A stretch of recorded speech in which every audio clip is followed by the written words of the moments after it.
aturan mainnya atau apa yang realisir. Tanpa pengurangan, perubahan itu akan bisa kita buru. Menjelang tanggal bulan, nasi sudah jadi bubur dan mereka tidak bisa kita apa-apain. Dari mereka yang belum menyampaikan SPTJM-nya itu ya, kalau tidak kita siapkan pegawai-pegawai negeri, pertama bagi kami honorer itu penting untuk pelayanan publik. Jadi kami tidak ingin jawab semuanya karena waktunya pendek Pak Ketua, nanti akan kami jawab tertulis. Jadi sangat penting untuk pelayanan publik.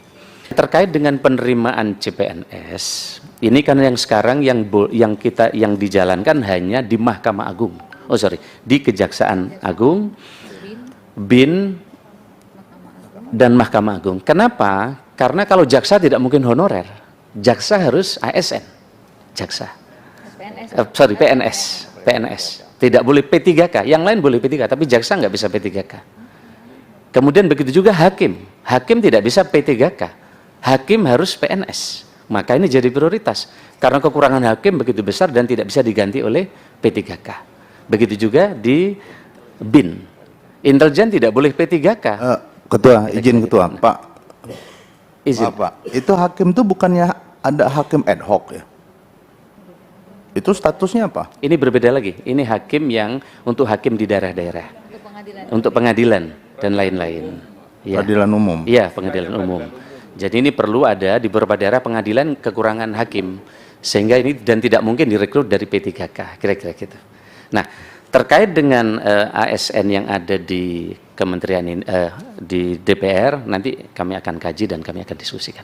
Begitu juga terkait dengan IPDN, terima kasih masukannya, nanti akan kami kaji kembali dan akan kami jawab secara tertulis. Ibu dan saya hormati, terkait juga dengan data ASN yang tidak valid, jadi kita sudah meminta SPTJM kepada semua PPK dan audit data PKN dan BPKP. Jadi ini kita minta kepada BPKP untuk mengaudit data ini. Memang Pak, saya ini sering sampaikan, saya ini kalau pemain bola masuk di babak kedua menit ke-13. Nah, urusannya banyak. Tidak mungkin semua kami beresin, maka kami punya 7 skala prioritas yang harus kami beresin. Saya sebenarnya sependapat dengan Pak Menteri. Cuman yang saya bingung itu sekarang, ini seringkali overlap dengan BKN. Kayak data pegawai Pak.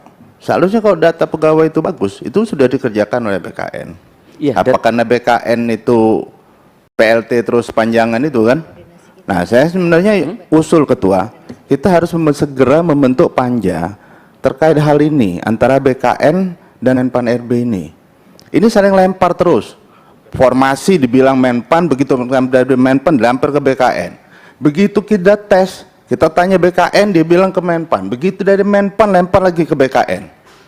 Sampai saya pernah bilang sama itu Ketua BKN itu, Bapak ini kayak kantor pos aja saya bilang. Nah, kita tuh sekarang saya lebih nggak paham lagi sebenarnya antara tugas tupoksi BKN dan Menpan RB sebenarnya. Ini kan kayak overlap. Kalau kita dulu mau bilang mau membubarkan komisi KASN tuh jauh di antara ini. Yang overlap itu sekarang adalah BKN dan Menpan RB. Itu saja Ketua. Terima kasih. silakan Pak. Baik, terima kasih. Jadi BKN itu di bawah koordinasi Kemenpan RB. Jadi sebenarnya tidak ada tumpang tindih, cuman kita minta pendataannya kemarin diberesin. Alhamdulillah anggota dewan yang terhormat ini sudah 98,2% sehingga data ini selesai. Silakan, Sir. Itu tadi menyangkut IPDN belum disampaikan secara tegas. Iya. Baik, terkait dengan IPDN nanti kami ini menjadi masukan buat kami. Jadi kemarin ini ada usulan terkait dengan jadi fokus kita kemarin masih di GF ya. Jadi yang pelaksana sementara kemarin di hold karena kita fokus ke jabatan fungsional. Kira-kira gitu. Tapi jika ada masukan dengan Dewan nanti akan kami bahas kembali Pak terkait dengan soal yang IPDN ini.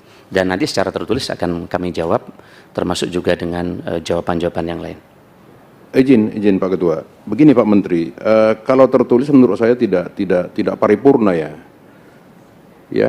Data yang di kami itu di Komisi 2 itu ada kesepakatan, ada keputusan antara kementerian, Kemenpan dengan Mendagri tentang IPDN ini dan sesuai dengan kuota yang diajukan. Dan itu ada SK dari menterinya, ada itu. Ya kan? Nah, kesepakatan di akhir itu menyatakan bahwa moratorium akan dilakukan pada tahun 2024. Nah, kedua, kok bisa maju ke 2023? Nah, kalau totalnya 534 itu kan hanya jabatan fungsional. Jabatan fungsional. Bagaimana jabatan pelaksana? Itu Pak Menteri. Iya kan? Kan kasihan yang pada sekolah-sekolah itu nanti mau kemana mereka itu? Begitu Pak. Kasihan mereka itu kemana? Ya kalau melihat permasalahan dari Kemenpan ini kan 534 berarti 1 per kabupaten kota. Biasanya 2. 1 per provinsi, biasanya 4. Nah selebihnya kemana ini? Padahal negara sudah menyekolahkan mereka ini semua. Itu Pak Menteri. Jadi kesepakatan yang sudah ada itu tolonglah ditindaklanjuti. Silakan Pak. Baik Pak Ketua, soal IPDN. Pak Alex mau menambahkan, Pak Alex? Oke, silakan. Terima kasih Pak Menteri, pimpinan, Bapak Ibu yang saya hormati. Assalamualaikum warahmatullahi wabarakatuh. Kalau melihat postur ASN kita yang jumlahnya 4,2 juta, 1,5 juta hampir itu adalah jabatan pelaksana Bapak. Sementara pada saat ini kita sedang secara masif melakukan digitalisasi melalui Perpres SPBE. Jadi dampak dari digitalisasi tentu akan terjadi shifting di dalam jabatan. Dan negara-negara maju yang sudah lebih dulu melakukan transformasi digital, piramida ASN-nya itu sudah terbalik. Jadi bukan pelaksananya lagi yang lebih banyak, karena interaksi masyarakat itu sudah lebih banyak ke digital, piramidanya terbalik. Karena itu kebijakan rekrutmen yang kami siapkan, yang disiapkan oleh Kementerian PAN dan RB, jabatan pelaksana memang kita perkirakan akan terjadi negatif growth hampir 30% dalam 5 tahun ke depan. Karena dampak dari digitalisasi yang perlu kita pertimbangkan. Sementara jabatan fungsional teknis itu kita upayakan zero growth. Pelayanan dasar seperti guru dan nakes itu masih positif growth karena memang kebutuhannya masih ada. Kira-kira itu yang membuat mengapa kami memprioritaskan dulu untuk memberikan formasi kepada jabatan fungsional dan untuk sementara melakukan freezing kepada jabatan pelaksana. Kira-kira itu tambahannya. Terima kasih. Terima kasih yang sudah subscribe.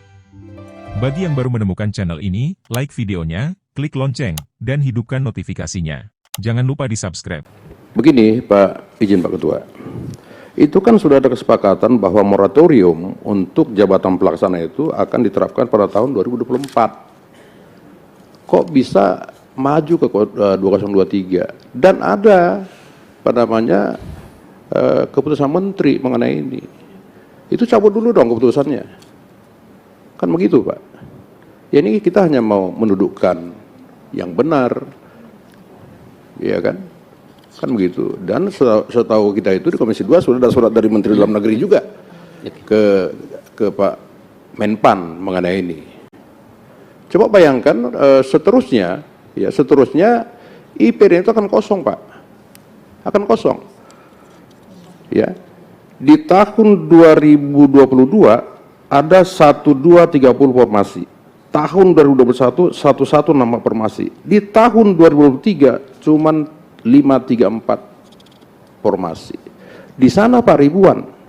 IPDN itu ada 6 kalau saya nggak salah di Indonesia. Itu kosong semua Pak kalau begini. Iya kan kosong semua. Nah coba lah, belum lagi masalah sosialisasi. Ini kan belum ada sosialisasi Pak.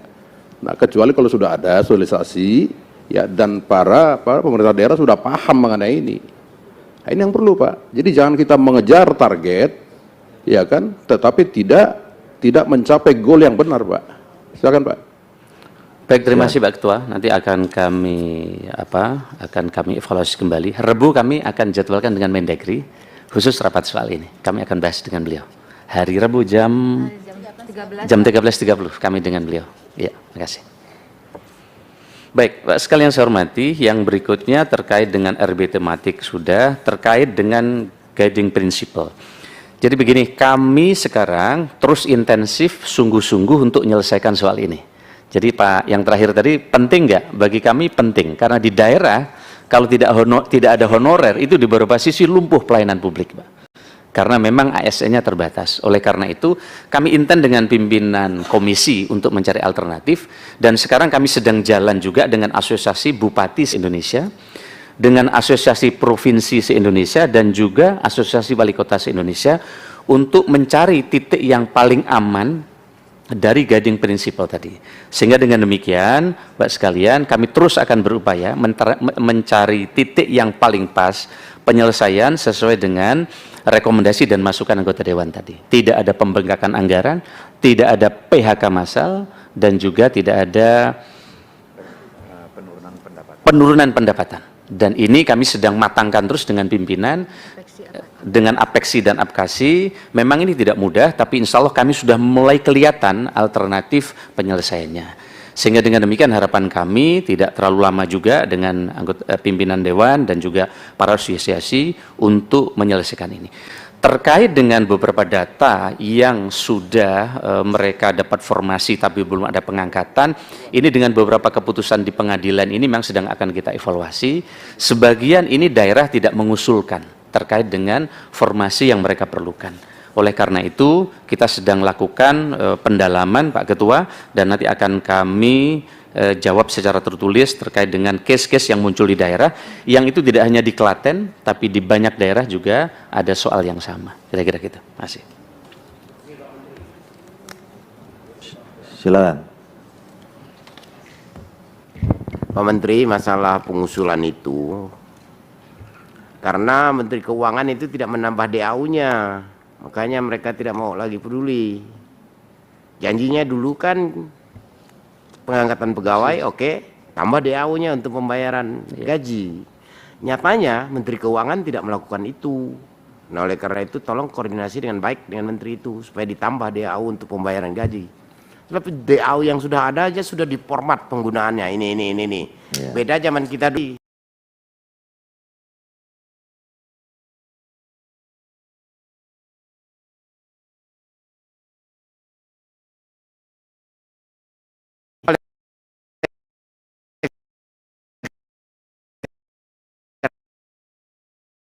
Karena itu para Alangkah baiknya juga nanti Menteri Keuangan bersama kita, dan ini saya rasa kita bersama terutama terkait dengan informasi. Ya. Memang ujungnya ke Menteri Keuangan. Semua hal. Iya. Ketua, izin Ketua. Ya. Sebelum ini jadi domainnya Menteri Keuangan, jadi kan mumpung masih di kita. Itu kan tim dibuat dalam rangka menyelesaikan permasalahan terkait tenaga honorer yang terdiri dari Kementerian Menpan RB, BKN, APSI, Apeksi, Apkasi. Semoga berhasil, itu aja Ketua. Karena tidak diajakkan kita DPR, jadi tidak perlu perubahan undang-undang ASN, cukup dengan tim saja. Karena dengan pimpinan komisi udah justru ini nggak perlu ditulis, berlangsung terus-menerus. Bukan di situ, maaf Pak Menteri. Kan yang sebenarnya esensinya yang perlu diperbaiki itu undang-undang ASN-nya. Iya. Nah, makanya saya bilang kalau ini tidak dibutuhkan perubahan undang-undang ASN, bagus, cukup selesai dengan sini. Karena kita kan masih banyak undang-undang pemerintahan daerah yang mendelebah. Siapa tahu ada provinsi-provinsi lain Ketua itu lebih cepat pembahasannya satu kali masa sidang ada uang selesainya juga kan. Iya. Ada gajinya, ada honornya. Terima kasih. Ya, jadi penyelesaiannya komprehensif, Pak Wahyu. Jadi ada pendekatan yang shortcut gitu, yang cepat mungkin terus itu diserahkan kepada pemerintah. Nah, tetapi sambil itu kita juga akan menyempurnakan undang-undang ASN dan itu nanti akan dalam kesimpulan. Cukup ya? Saya kira kita langsung masuk kesimpulan. Pimpinan 1 menit. Jadi untuk mereview aja Pak Menteri ini. Jadi tahun 2018 itu kan sebenarnya dulu munculnya P3K pertama kali kan sudah usulan DPR masuk ke DAU dari Kementerian Keuangan waktu itu. Tapi pertemuan akhirnya berbalik, pertemuan di Batam, Bupati Wali Kota itu dikumpulkan, ketemu Menteri Keuangan, akhirnya berubah, dikembalikan ke daerah. Ini awal pangkal masalah. Ya. Nah, sampai sekarang bermasalah lagi. di daerah masyarakat menuntut P3K, duitnya nggak ada di DAU-nya, kalau nggak diakomodir dia bermasalah secara elektoral dan sebagainya itu. Yang terakhir, ini kan saya pesan betul kepada Pak Menteri, kaitannya dengan ASN yang ada yang banyak menjabat sebagai kepala daerah PJ. Ini cobalah tampilkan bedanya antara yang dipilih dengan apa namanya yang dijabat oleh ASN. Karena apa? Jangan ikut permainan pinter belanja masalah hanya kepentingan elektoral, tapi daerah pembangunannya atau peningkatan pendapatan daerah tetap rendah. Terima kasih. Ya, nanti kita evaluasi juga dengan Kementerian Dalam Negeri, Pak Endro.